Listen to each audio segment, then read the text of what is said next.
All right.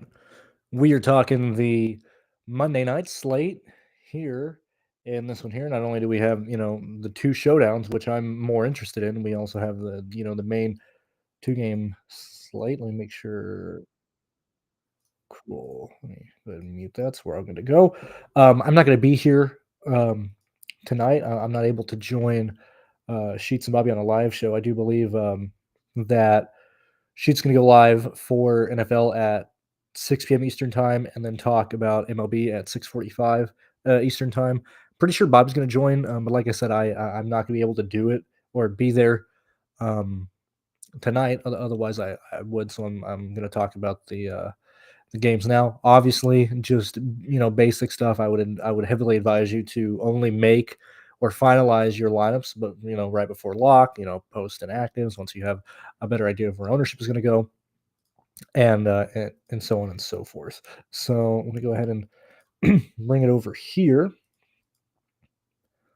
So, all right, yet again, maybe now yet again we're 2 weeks in, right? I mean, technically not even 2 weeks in yet, but if for whatever reason you want to potentially leave whoever you're with, maybe you haven't enjoyed whatever they have, or you want to give us a shot or whatever, we still do have the code NFL 2025 for 33% off your first month at checkout on any of our um, SaberSim subscriptions and stuff. I would heavily advise you to do that. And between all the stuff that we have that James offers, that we offer, you have the PayDirt intuitive analytics tools on here for all the sports, not just for NFL. Baseball's right around, not baseball, basketball's right around the corner next month. Baseball's still going on. Hockey returns soon. James has tools and projections and optimizers and everything for those sports on top of what we offer with SaberSim, on top of the ownership or the projections that I offer for NASCAR, that Sheets offers for whatever sports he's playing, that Goldie offers for all the sports that he makes projections for. If you do want to join us, I think now would be the perfect time. 33% off your first month. I do want to add that yet again, now I got beat. First off, why are we having so many like post game stat corrections for NFL? We did not used to have that. Like what's going on there? But this is the early showdown. Yet again, I just can't. Third, fourth, ninth, 24th. Um, shout out to Shady for having Brown over the Jaguars. Um, Fantastic lineup. But yet again, just short again. That's 2 weeks in a row. I finished second or third in the first showdown of the main slate and stuff right here, and this basically covered the whole day. And then anything past that was just uh profit. I love showdown. I'm going to focus way more on the showdowns today than than the classic slate. Although it is two games, so I'm interested in talking about that in pretty good detail. I'm like, man, so close again. I will admit that even with Burrow getting injured, I am very happy with the duplication rate of these lineups. Obviously, this one, whatever, right?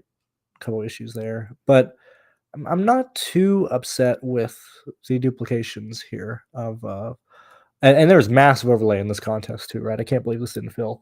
Um, so, there goes that. Also, secondly, I don't know if anybody's here live. I see Eagles in here.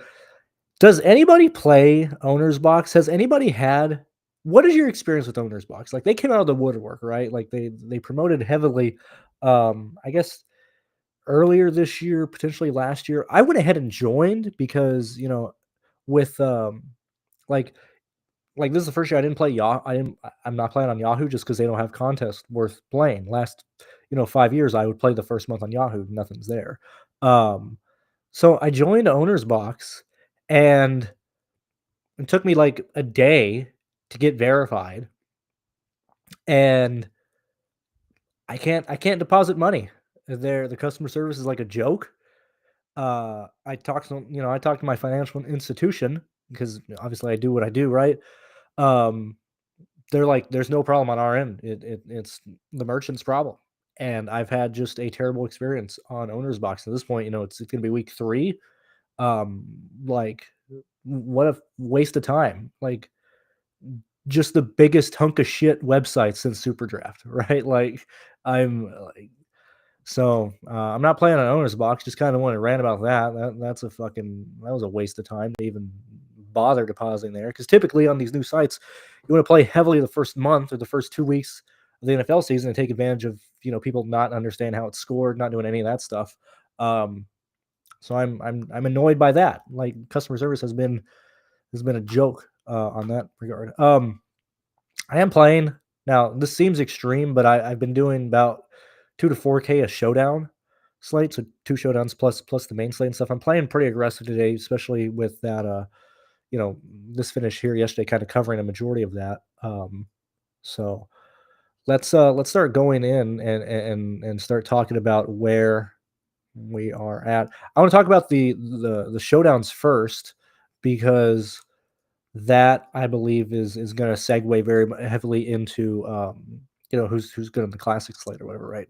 Um, and like I said, I just enjoy Showdown more. Yet again, we are, or I'm going to go through typically what I do and stuff, and we're not playing on FanDuel today.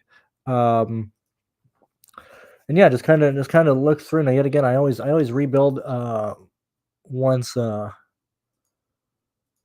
um inactives are out and everything. But let's go ahead and just see kind of where things are at. So where I'm at, you know, first off, this might be a night to where once I get all my stuff that I might go to good old Buffalo Wild Wings and watch the second game tonight, since that'll be from like 9 to midnight, and hopefully Houston loses, so everybody just fucks off and leaves. So everything will be pretty quiet. Um, but The at least from a showdown perspective, I I as stated last week, we finished second and stuff playing, this individual quite heavily, and he got super lucky with the 2 touchdowns, right? But, it's Houston's offense now, yet again, I don't know ball, I'm just talking out loud, right? Um, Nico Collins was not used very efficiently in the last Houston game. There's also a lot of encroachment on the targets that other wide receivers or other pass catchers on Houston were having. Okay, so there's concern about Nico Collins, right? And when we're looking at their salaries and stuff, um, I typically now yet again it just so happens to be that the Vikings are dog shit, right? Um, because Jefferson has been, like ideally Jefferson should be outscoring or should be the highest scoring guy on the slates he's been in. Same thing with Nico, but him at 17-1 makes this build pretty difficult. I mean, we can go ahead. Let's go ahead and just run some stuff really fast, as stated. Let's kind of see what is being built here. But and this is the first time I'm doing this today. Like I haven't touched this today. I've been waiting to go live on here. Um, I would envision that the Collins lineups are going to be pretty. Um, well, actually, let me go to classic here so we can just see it. We can see the higher scoring lineups.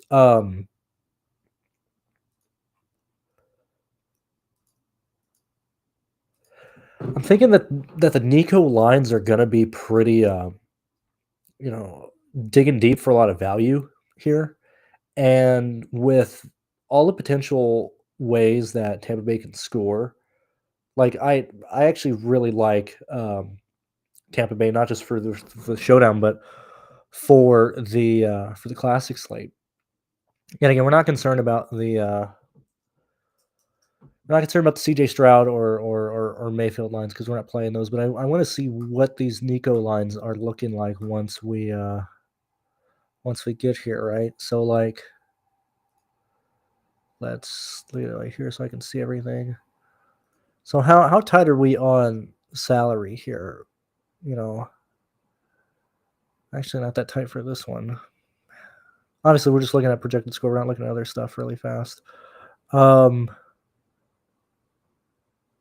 but yeah, pretty deep in the value. And the reason why I'm using highest projected score here just for this, I'm wanting to see how many people from Tampa Bay side really starts getting in here outside of the kickers or outside of, Chase or whatever.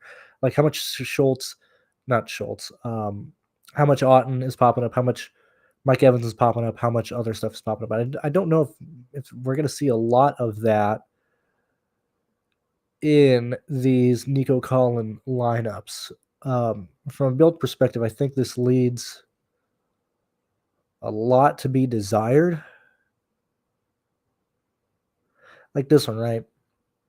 Nico Baker, whatever, right? By projected points, it seems like a really decent lineup, right? But in order for Tampa Bay to win this, like when I envision Tampa Bay winning this game, okay, regardless of what Bucky Irvin scores, his outcome is probably in between 12 points to probably 19 today, maybe 20, right? And that's going to be in whatever game happens here. But in order for Tampa Bay to be involved here, I think we're going to have to see Baker Mayfield do quite a lot. Like this one, right, would answer that, between the K. Dotton and Mayfield stuff. But Schultz, Pierce, I feel like we're leaving a lot to be desired on these Collins lineups. Anyway, the reason why I'm looking at that is what I want to see what's kind of being played here, obviously. So what I'm noticing here is we're seeing potentially 11 on Mike Evans, 6 on this fellow. I am interested in Otten as well at like practically no ownership. I just don't know how Tampa Bay wins this game, or at least stays competitive without Baker Mayfield being heavily involved. So let's make sure this is all switched back so we're not breaking shit. So like I probably don't want to build with Nico, right? I think there's a lot of things to be concerned about with Nico. And yet again, we're talking about the showdown here. We're not talking about the classic, because salary is pretty soft in the quarterback range. Obviously, most people are going to be playing Bucky, and then you can fit in Nico or whatever, right? But talking showdown, I think at his price tag, because he's drastically higher than Evans, even Godwin too. What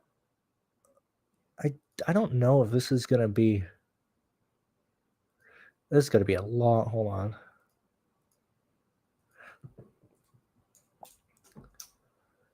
Let's see if. Damn, dude, I don't know what the fuck it was even called, man.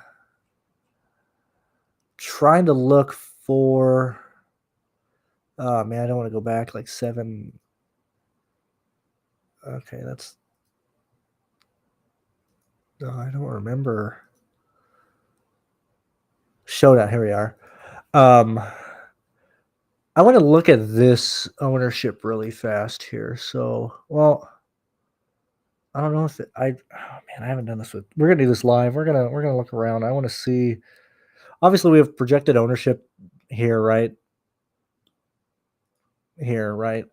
But this was against Atlanta, right? So we could say Neil Collins and Robinson were roughly equivalent and stuff. So let's kind of look through this and just see kind of how people built here. I don't know if I'll find anything useful. I might just have to scroll through and look here.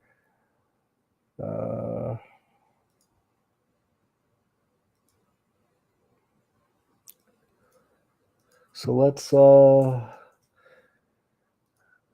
want to see this. Oh fuck, I gotta export it too. I gotta cut this stupid piece of shit out. This stupid zip file.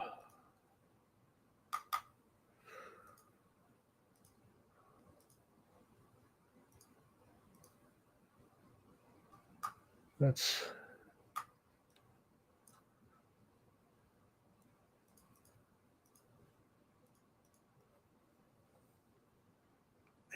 I forgot. I don't think I have. Oh, I will have it. Okay. All right. All right. All right. So I forgot what the hell I need to get the fuck out of here.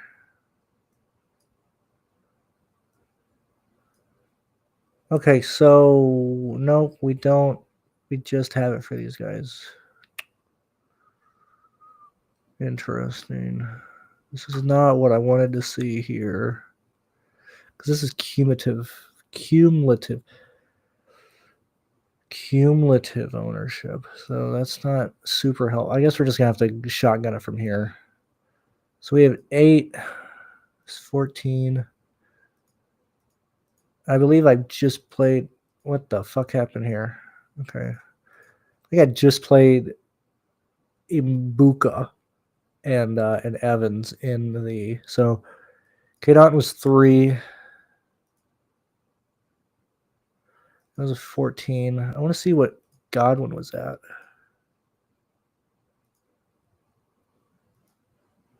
I don't now. Why am I doing this? I mean, honestly, your guess is about as good as mine. I don't really have a reason why I was. Do I not have a single lineup that had? Oh wait, no, he's out. What am I stupid?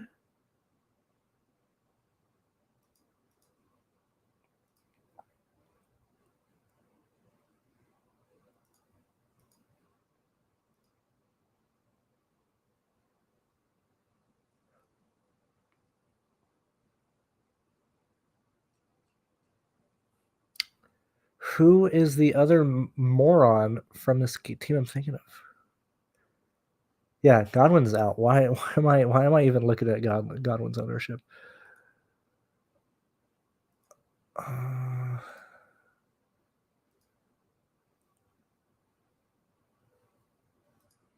Okay, well that was a waste of time. Literally nothing of value was even obtained from that, from wasting time with that.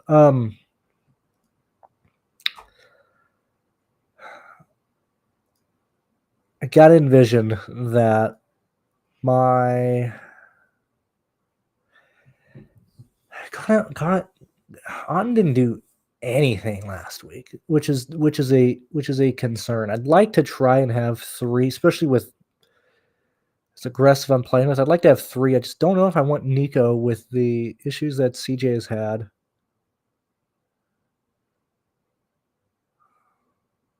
Possibly Schultz,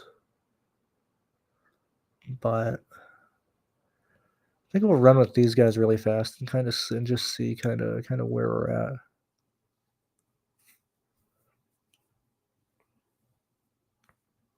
Hmm.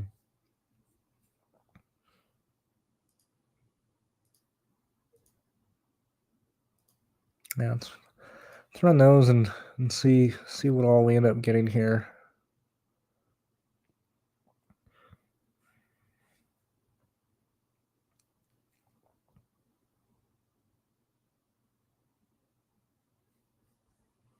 Mm.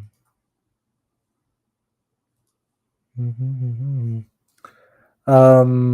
As stated, I've gone over, why I do certain things in more detail and stuff, and in other videos. I'm not really gonna do that here, but I like the Tampa Bay side of this game. I think they're gonna be severely underowned in both the Classic and in Showdown, which is probably another reason why I'm not gonna go and watch the first game in public, because I would probably be stabbed several times in any parking lot I'm in tonight when I'm like, yeah, I'm rooting for the Buccaneers, the Bucks. So I'm okay with that. Let's see what this is at. I'm fine with that.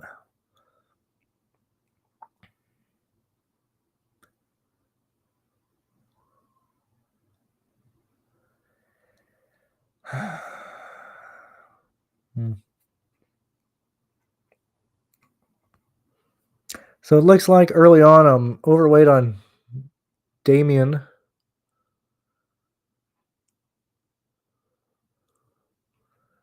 Kickers right near 26, which is good. I like trying to be overweight on the kickers. never want him in the captain anyway, so I like being overweight on the kickers off the bat. Shadow White, where's Shepard at? 16.9. Okay, that's fine. K Dot, yeah, I just don't. I'm probably gonna be underweight on K Dot today. Interesting. So that's where I'm at right now for these games. Let's get those guys in there just so I have those saved, and then let's go get the other one and look at this next game. Then we'll look at the classic slate as well. All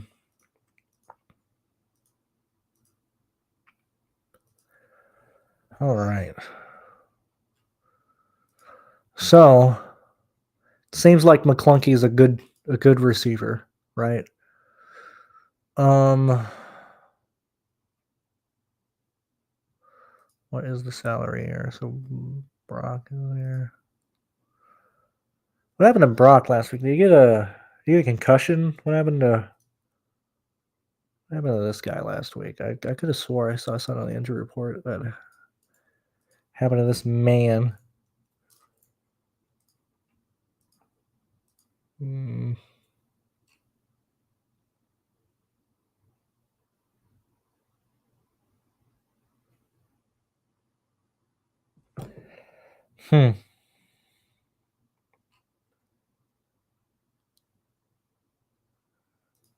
Yeah, what happened with Brock here? Let me see.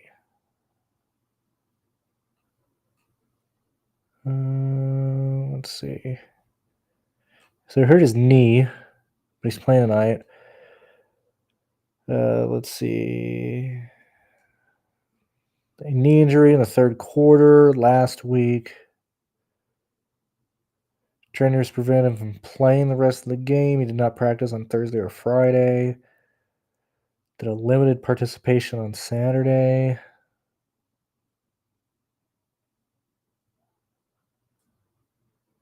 Okay, looks like Brock is playing.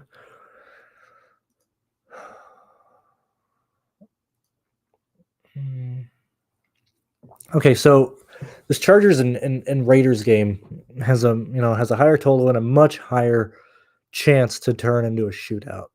So from that perspective, clearly we want to try and have the guys who are going to have the most targets in this game if that is the case. Now, we have two. I mean, I guess you could argue with Keenan Allen.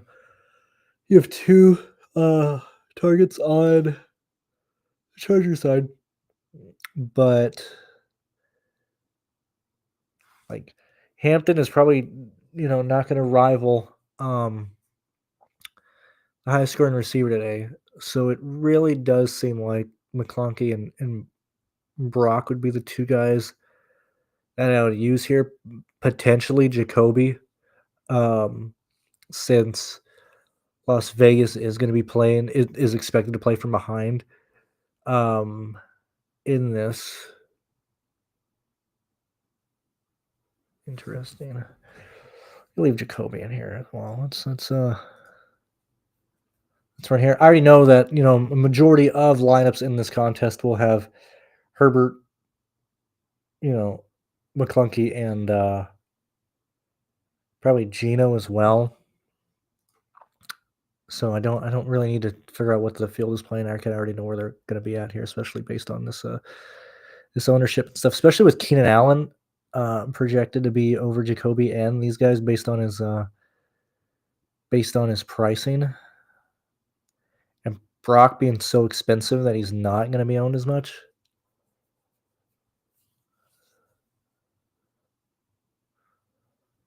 So let me see where I'm coming in at here. Herbert, perfect over the field on Herbert, over the field on Geno. And typically, just based on how I play with how aggressive I am when these in these showdowns, usually I'm at like 75 to 83%.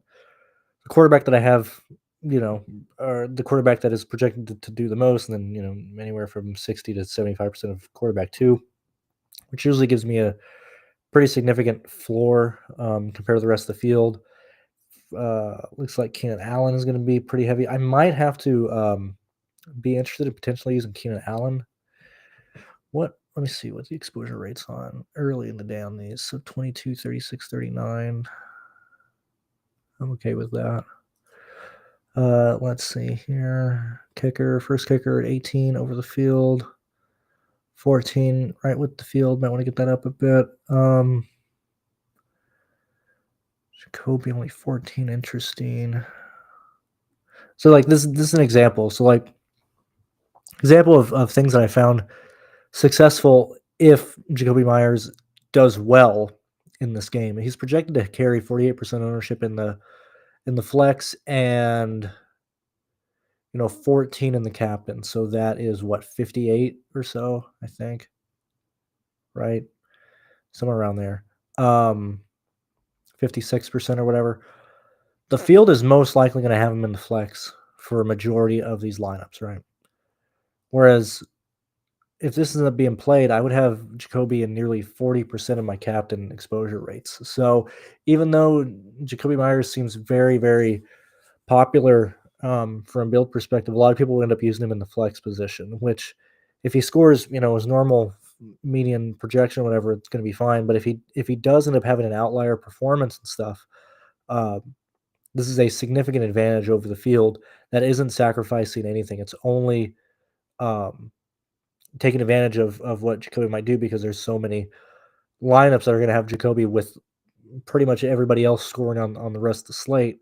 That like I think Jacoby's a really really good play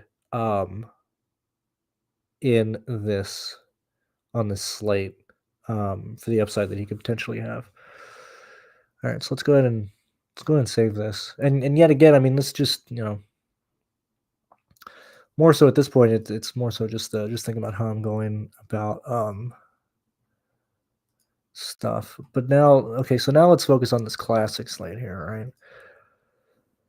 Probably gonna be a lot more verbal here since we kind of have to talk through stuff and figure out exactly what we want to do here. So I'm doing as stated. I always found a lot of success in smaller slates when I would do um single entry and I didn't play the afternoon slate week 1, but I did yesterday and I was pretty satisfied with everything that happened. Um, I didn't have any Jones, but I played quite a lot of Bo Nix and um, I forgot who else was on the fucking slate. Oh, Philadelphia, Kansas City, and Arizona and Carolina. Um, So like this is I'm really kind of foaming at the mouth on this contest. I think so. Obviously, the higher game is later in the night. So by default, you probably want to have much more exposure to the second game, right? Um, when we look at quarterbacks, obviously Baker Mayfield's the most expensive. Okay, most expensive, least owned. As stated, with my interest in the showdown slate, leaning, trying to find ways that Tampa Bay stays in this. Excuse me. Finding ways that Tampa Bay stays in this game. I just from an entry perspective, I probably want more than the field on Tampa Bay. Now, I got 137 entries or so. I'm probably gonna have more lineups than that since it'll probably send some solo in some contests and stuff. Also, secondly, actually, let's before I mention that really fast, since it is early, it's barely 12:44, and a lot of these, the 10 might have already filled. Um, did it fill?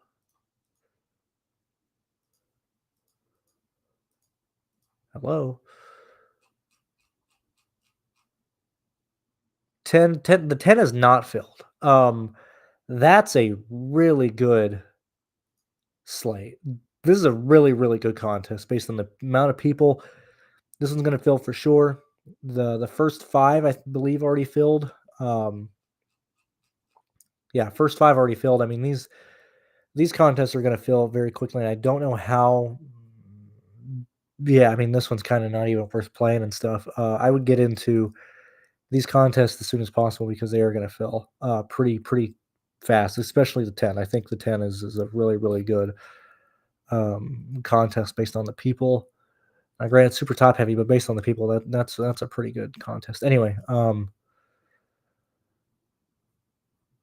I like the stackability that Baker Mayfield provides. Now, normally, what I've been doing this year is just by default on the. Also, I'm probably not playing the main slate anymore. I just take advantage of the first 2 weeks, 2 to 3 weeks of interest and stuff. But by default, I would implore you to always have QB plus two as if you're doing a big slate, like main slate on Sundays.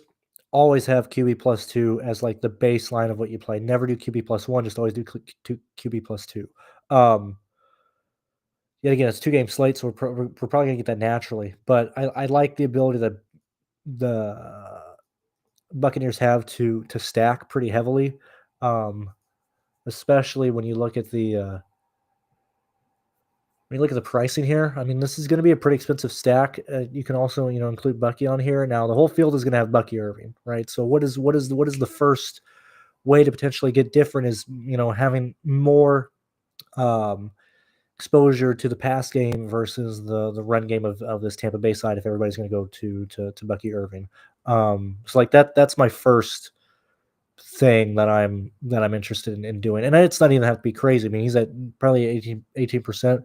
You could probably have 26% of you know Mayfield stacks and be perfectly okay. Now, yet again, I'm speaking from the fact that I have quite a lot of lineups in this, but I like that. I don't really have an ownership or strategy take past that on quarterbacks.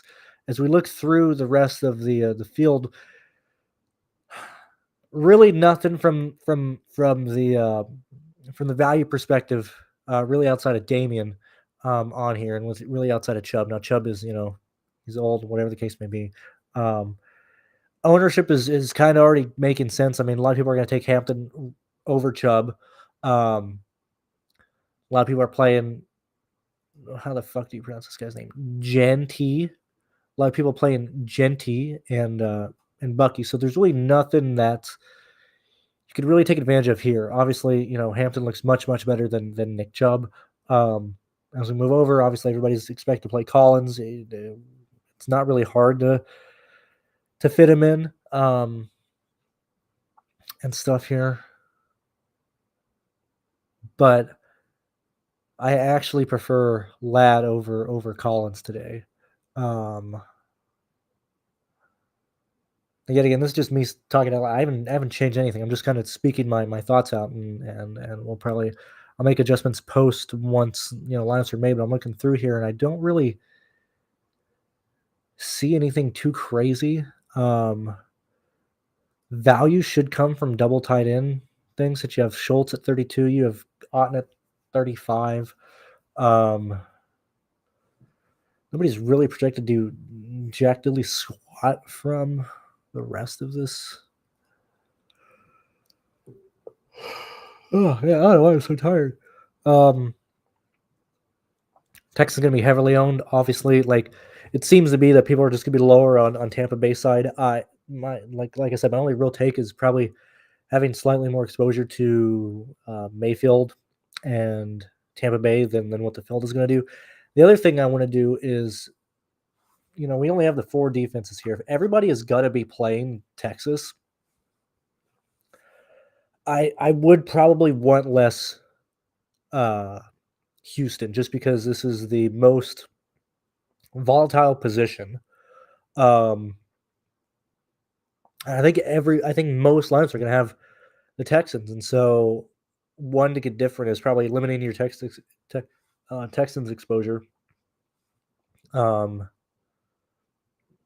could be closer to 30 or 25 and let whatever else happens past here, plus get a little bit of value from if you do get more Buccaneers and Raiders, potentially that 200 plus 400 um, uh, with whatever one you end up going could potentially end up made easier for you to get to more expensive guys and stuff. But I think that's really the first thing I want to do. And so the only thing I'm gonna do here is gonna limit the exposure to the Texans to 30, and I'm going to at a minimum, I want to be a little bit over the field. I'm going to force that 19 for Baker. I want to see what this ends up giving me. And I'm not really concerned about the players. I want to see more of the stack exposures because I actually don't um, know what it's going to give me in a contest like this. So we'll kind of let that build. I'll let the stuff run, and then I will actually what probably would have been a better thing is to actually run it raw, see what happens, and then do this. So let's actually do that because I think that's gonna be way more useful to actually look at here.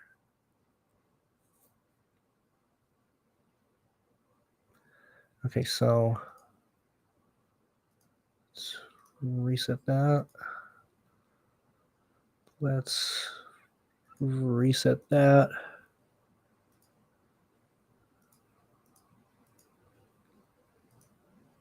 Okay, so let's actually see what is given with nothing changed. And then I can go ahead and potentially be more aggressive on my stuff. And the reason I'm doing this is, hey, what if I'm wrong? What if by default you automatically get potentially more Baker Mayfield and you don't have to force it in? Or, yet again, I don't know ball. So like, let me see what the field's playing. So we know what we're working against, right? I'm always hesitant on adjusting stuff before running things. Which is why I was like, I did that and I was like, oh, actually we should probably just run this first without doing any of that to just see what the baseline is on that type of stuff. Okay, so we'll run that.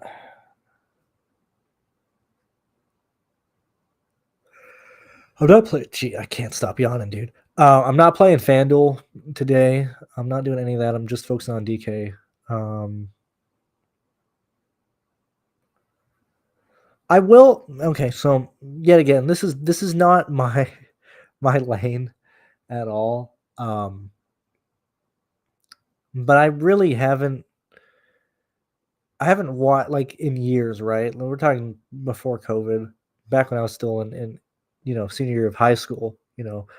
Playing DFS and stuff. There, I think people are taking what ends up being the millionaire maker, like winning lineup, like way too extreme. I don't know. I think it's going to seem really counterproductive and potentially almost asinine to say this, but I think some people take DFS way too seriously from a content perspective, like a dick measuring contest. So yeah, very little Baker Mayfield. Probably gonna get a shitload of the Texans. Yeah, whatever. Okay, so kind of justify that. I want to see how many wide receiver or running backs we're getting here. 9, 6.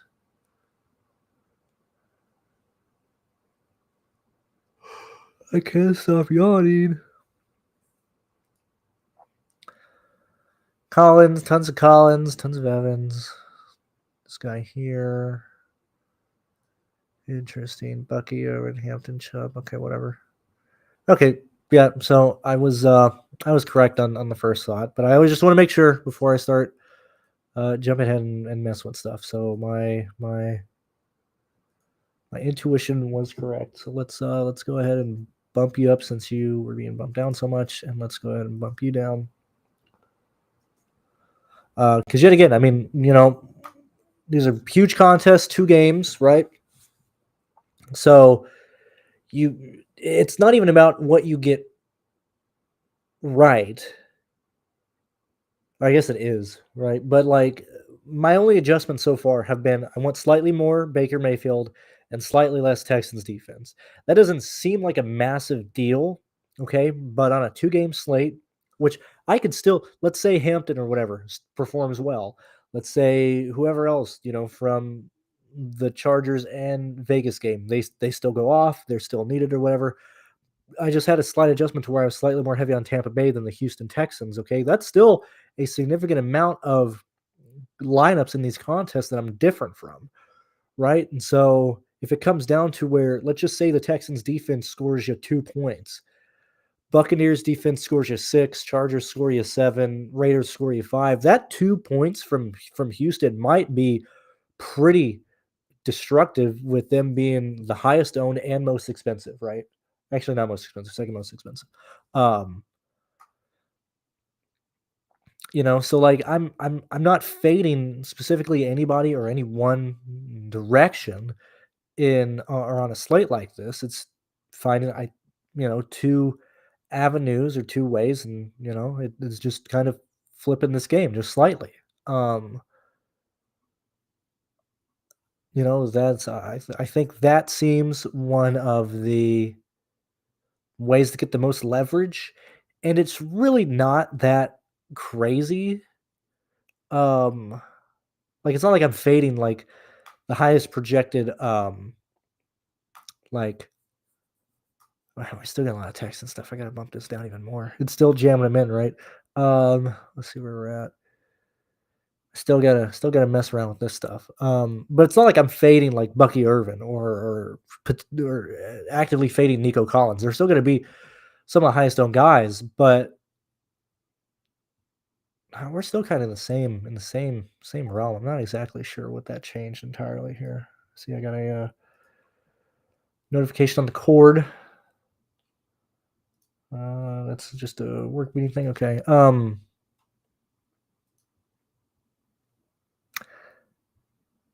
Herbert's still the best play on the slate, right?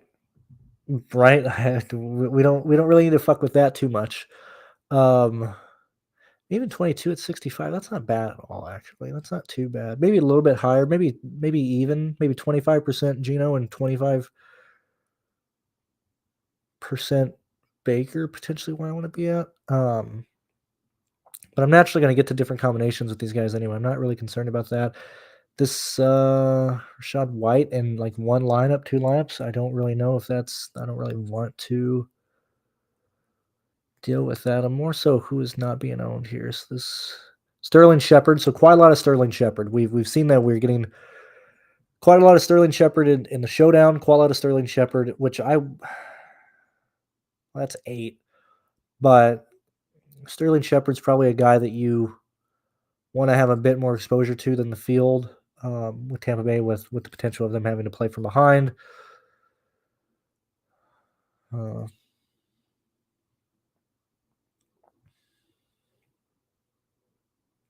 Kobe 24. Looks like I'm going to have right around the field of Jacoby Myers. So I will say, just right off the bat, if you're looking at kind of the captains that you'd probably want for the two contests, now that we've working backwards and stuff, Collins, Allens, McClunky, Jacoby Myers, Mike Evans are the highest exposure rated wide receivers on the slate.